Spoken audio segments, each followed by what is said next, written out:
Hello friends, പുതിയൊരു വീഡിയോയിലേക്ക് എല്ലാവർക്കും സ്വാഗതം. നമ്മൾ ISLുമായി ബന്ധപ്പെട്ടുള്ള അപ്ഡേറ്റുമായിട്ട് വന്നിട്ടുള്ള ISL ഒഫീഷ്യൽ ഹാൻഡിൽ ഇപ്പോൾ ഒരു ചോദ്യം ചോദിച്ചിരിക്കുന്നു. കറക്റ്റ് ടോപ്പ് 6 പ്രെഡിക്റ്റ് ചെയ്യാനാണ് പറഞ്ഞിട്ടുള്ളത്. അതിൽ ഒരുപാട് ആൾക്കാർ വന്ന് കമൻ്റ് ഇട്ടിരിക്കുന്നു. അതിൽ കേരള ബ്ലാസ്റ്റേഴ്സിൻ്റെ ലെജൻഡ് പ്ലെയറായ ഇയാൻ ഹ്യൂം വന്ന് കമൻ്റ് ഇട്ടിരിക്കുന്നു. ഹ്യൂമിൻ്റെ കമൻറ്റിൽ തുടക്കത്തിൽ തന്നെ പറയുന്നു, ഇൻ മൈ പേഴ്സണൽ ഇൻട്രസ്റ്റ് എന്നാണ് ഹ്യൂം പറയുന്നത്. Mohan Bagan super giants, FC Goa, Bengaluru FC, Jamshedpur FC, Mumbai city FC, Kerala Blasters എന്നിവരാണ് ഞാൻ ഹ്യൂമിൻ്റെ ടോപ്പ് 6 പ്രഡിക്ഷൻ വന്നിട്ടുള്ളത്. ഹ്യൂം പറയുന്നത് കേരള ബ്ലാസ്റ്റേഴ്സ് ടോപ്പ് 6 കയറുമെന്നാണ്.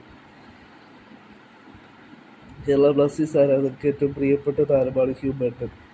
അദ്ദേഹം ഇപ്പോൾ ടോപ്പ് 6 ഇട്ടപ്പോൾ കേരള ബ്ലാസ്റ്റേഴ്സിനെ കൂടെ ഉൾപ്പെടുത്തിയിരിക്കുകയാണ്.